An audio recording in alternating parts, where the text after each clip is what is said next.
I'm Reece Stein. And I'm Marianne Stein. Along the way in the Atlantic Ocean off the north coast of Norway. And how far north are we? Well, get this. It's after midnight, the sun is still up, and it has no intention of going down for another 20 days. We're on an Arctic cruise heading for the northernmost point in all of Europe, a voyage destined to check off any number of bucket list items. And first, at 66 degrees north latitude, we cross the Arctic Circle, officially entering the land of the midnight sun. Monuments on the headland mark the spot, and paint marks us as we become members of the Order of the Blue Nose, an age-old Norwegian Navy tradition for first-time Arctic Circle crossers. Just above the Arctic Circle, we cruise by Svartisen Glacier, reaching in vain for the ocean. Covering 85 square miles, it's Norway's second largest of more than 2,500 mainland glaciers.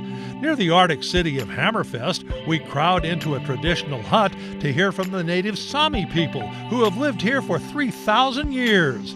Inside their more modern meeting room, we're treated to reindeer jerky and smoked salmon, historic Sami staples. Back in Hammerfest, we stumble onto the 6 o'clock feeding of internet sensation Vladimir in the town harbor. The alleged Russian spy beluga whale showed up here in April, fitted with a camera harness marked St. Petersburg, although the Russians haven't claimed him.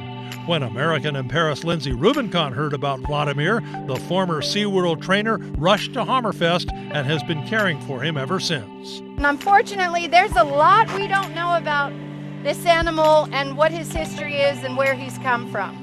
What we do know is that he's a very sweet animal, very willing. With Norway's help, Rubicon hopes to teach the whale to hunt on its own, but his future remains uncertain. This is Hammerfest, Norway. At 70 degrees north latitude, it bills itself as the northernmost town in the world.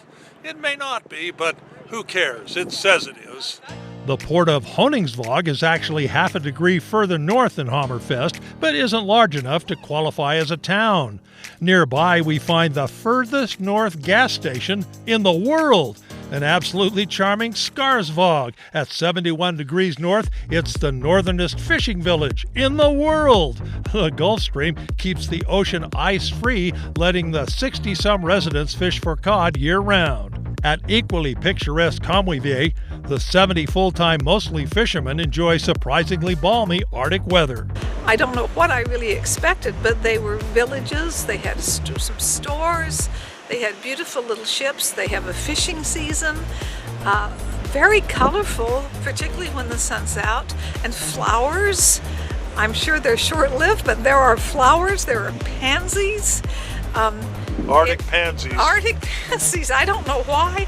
Herds of reindeer wander the tundra like cattle. Seemingly wild, these icons of the Arctic are in fact owned by the Sami.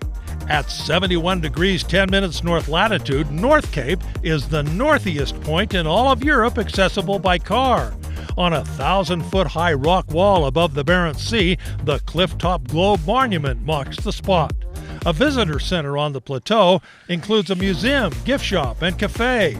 Here, the midnight sun shines from May 14th to July 31st. And whether you visit the Cape or just sail by this unique part of the world is a fantastic voyage.